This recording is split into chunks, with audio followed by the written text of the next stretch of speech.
The only sound in the entire world was the ticking of the antique grandfather clock in the hall. Mark finished wiping down the granite countertop, the spray bottle hissing one last time. 11:47 p.m. 13 minutes until his shift was over, until he could hand over the keys to the all-night security guard and escape the oppressive silence of the Crestview luxury apartment's lobby. His phone, face up on the desk, buzzed.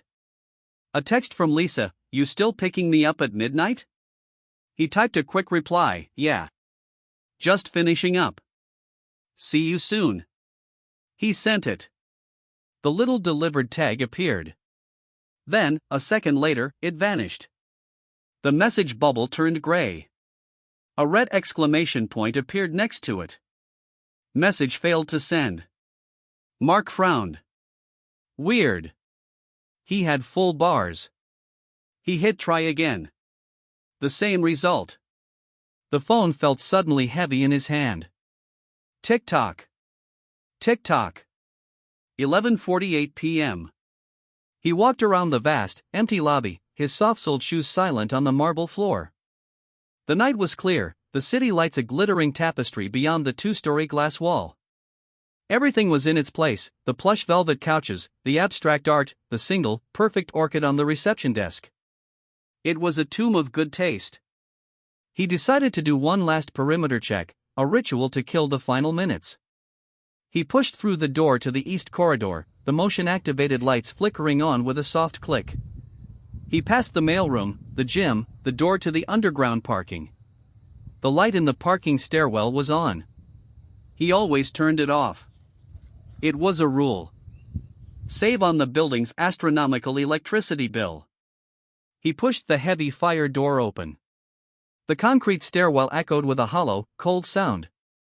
He reached for the light switch. That's when he saw it. On the third step from the bottom, a single, perfect drop of crimson. It was fresh, glossy. His breath hitched. "Hello," he called out, his voice swallowed by the concrete. Silence. He pulled out his phone, his thumb hovering over the emergency call button. No signal. The no service icon glared back at him from the top corner. That was impossible. He was in the heart of the city. Tick-tock. The sound was fainter here, but he could still feel it, a vibration in his teeth. He backed out of the stairwell, letting the door swing shut. His heart was a frantic drum against his ribs. He needed to get to the security desk. There was a landline. He could call the real security company, the police. He hurried back down the corridor, his pace quickening. The lobby lights seemed dimmer. As he rounded the corner, he froze. The main elevator, the one that required a key fob for access, was descending. The digital display above it glowed red. 12. 11. 10. Someone was coming down. No one should be using that elevator at this hour. The residents used the banks on either side. This was the private service elevator. Mark ducked behind a large potted fern, his pulse roaring in his ears. The elevator chimed, a soft, melodic sound that was now terrifying. The doors slid open.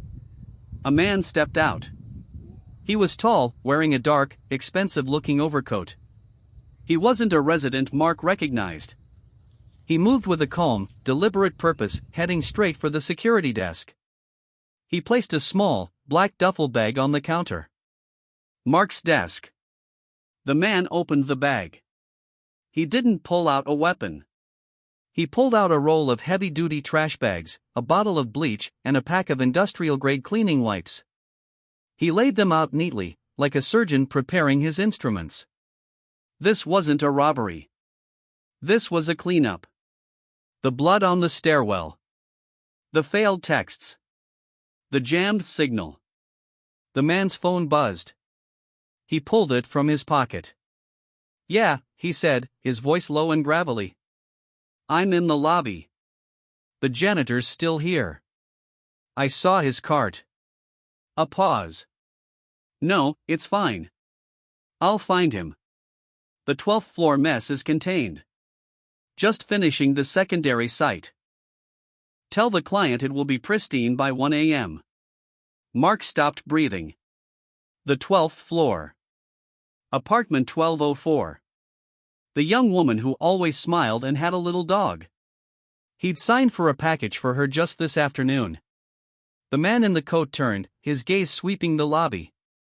His eyes were flat, emotionless. They passed over the potted fern. For a heart-stopping second, Mark was sure he'd been seen. But the man turned back to the desk, picking up the bottle of bleach. Tick-tock. Tick-tock. 11:55 p.m. 5 minutes. He had to last 5 minutes. The night guard, Ben, would be here at midnight. This man, this cleaner, wouldn't do anything with a witness. But Ben was never late. And this man was here now. Mark's own phone, clutched in his sweating hand, suddenly lit up. A preview of Lisa's new text appeared on the screen. My phone's being weird. Just got your message. Almost ready. The light from the screen was a beacon in the dimness. The man in the overcoat spun around. Hello, he called out, his voice deceptively pleasant. Security? I seem to be locked out of my apartment. He was walking toward the fern. Mark pressed himself into the earth, the fronds tickling his face. He could see the man's polished black shoes on the marble. He was 10 feet away. Then 5. Tick-tock. A key rattled in the main entrance lock. The man in the overcoat stopped. He looked toward the door, his calm facade cracking for a fraction of a second, revealing something cold and furious beneath. The heavy glass door swung open. Ben, the night guard, strolled in, whistling, a coffee in his hand. Evening, Mark.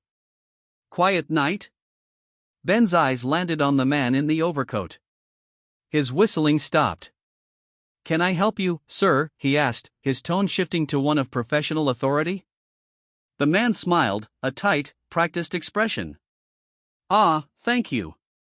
Just having a little trouble with my key fob. He gestured vaguely toward the elevators. I'm in 1204. Mark's blood ran cold.